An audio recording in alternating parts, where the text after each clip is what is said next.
pwede na walang pwesto.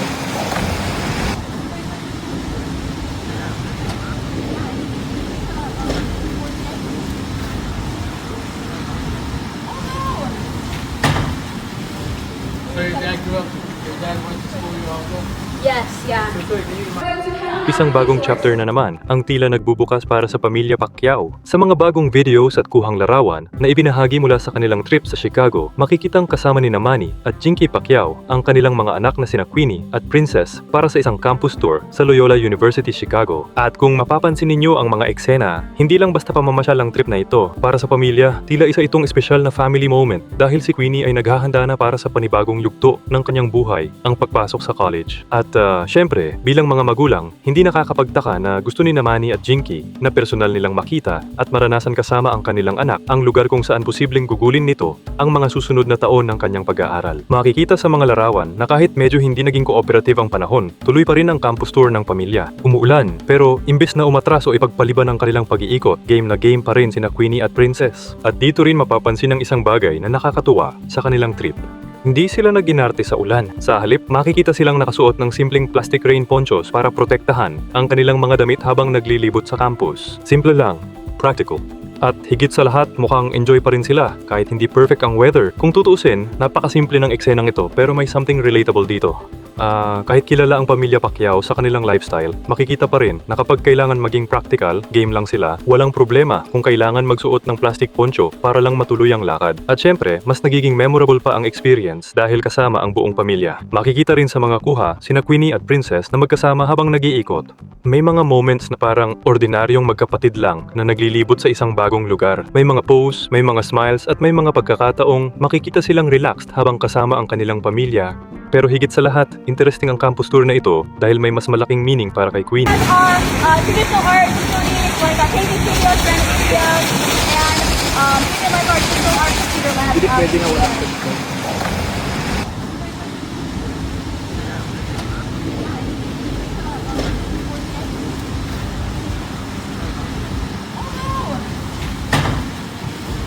So your dad grew up, your dad went to school, your uncle?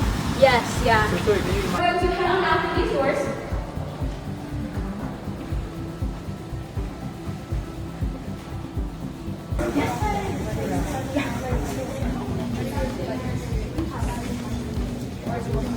Yeah, that's going to be more for our athletes. We're about to pass our student recreation center.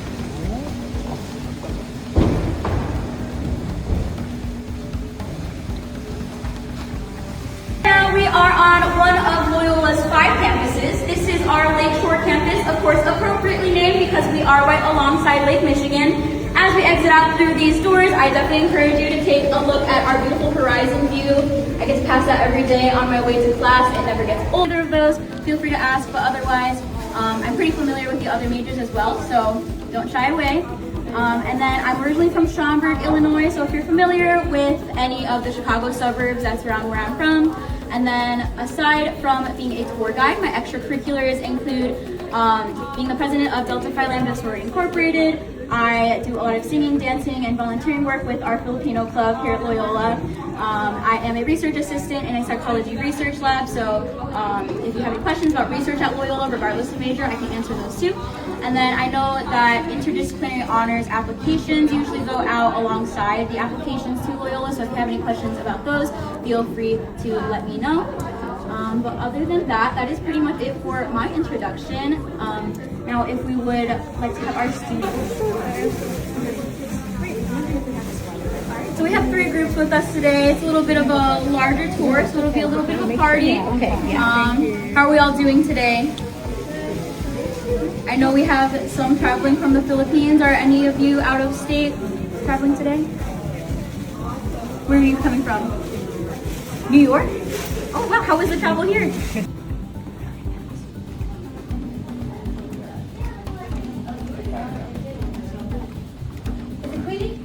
All right. We're gonna do this. Yeah. Did you want to do the presentation or you just want a tour? Problem. Yeah. All right, so it is 2:37. We've got about like 6 minutes and then the tours will go out. So instead of joining the presentation, you can just have a seat. Maybe I will can see it from the front right now.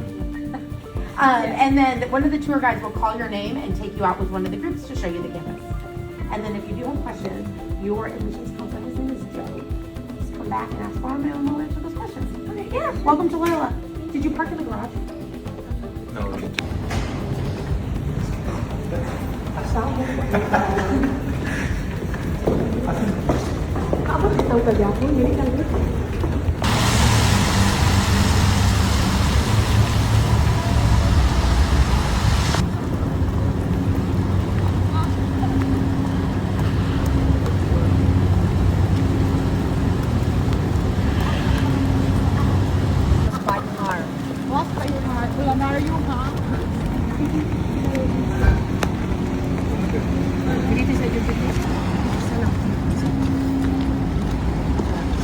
Wala kagwapo sa...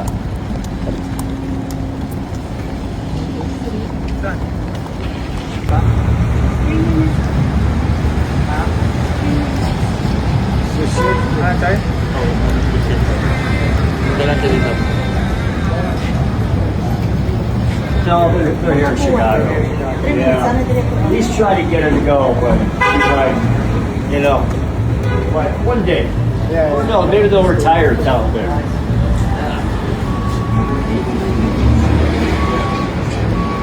Ang college life ay isang malaking transition. Mula sa pagiging high school student, panibagong environment na naman ang haharapin niya. Bagong campus, bagong mga tao, bagong routine, at syempre bagong responsibilities. Kaya naman para sa isang magulang, malaking bagay ang mapuntahan mismo ang school at makita kung saan mag-aaral ang kanilang anak. At mukhang ganun din ang ipinapakita ni Manny at Jinky. Hindi lang sila basta kasama para sa isang family trip. Nandiyan sila para suportahan ng anak sa isang mahalagang desisyon at milestone sa buhay. At kung si Manny ay kilala sa mundo ng boxing bilang isang champion sa ganitong mga family moments, makikita naman ang ibang side niya bilang isang ama. Isang proud dad na kasama ang anak sa isang mahalagang yugto ng buhay nito. Samantala, makikita rin kay Jinky ang pagiging hands-on mom. Kasama siya sa campus tour at sa mga simpleng moments ng kanilang mga anak. At kahit maulan, tuloy pa rin ang family bonding. Hindi nga kailangan ng bonggang setup para maging memorable ang isang family day. Ang pakiramdam ng isang anak na alam niyang kasama niya ang kanyang pamilya habang naghahanda siya para sa panibagong yugto ng kanyang buhay.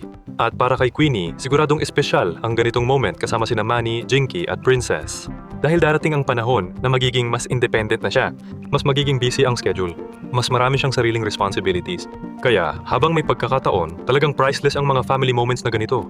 At ang campus tour na ito sa Loyola University Chicago ay tila isa lamang sa mga unang hakbang patungo roon.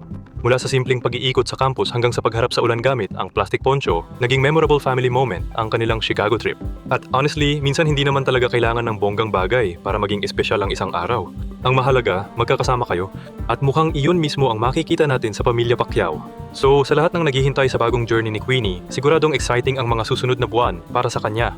College life na. Bagong environment, bagong experiences at panibagong memories. At syempre, nandyan sina Manny at Jinky bilang mga magulang na patuloy na susuporta sa kanya. Ikaw, ano ang masasabi mo sa campus tour ni na Queenie, Princess, Manny at Jinky? At napansin mo rin ba kung gaano sila ka-game kahit umuulan at kailangan pang magsuot ng simpleng plastic rain poncho? Para sa akin, iyon ang isa sa pinaka-relatable at nakakatuwang bahagi ng kanilang trip. Congratulations Queenie sa panibagong chapter na naghihintay sa iyo at good luck sa iyong college journey.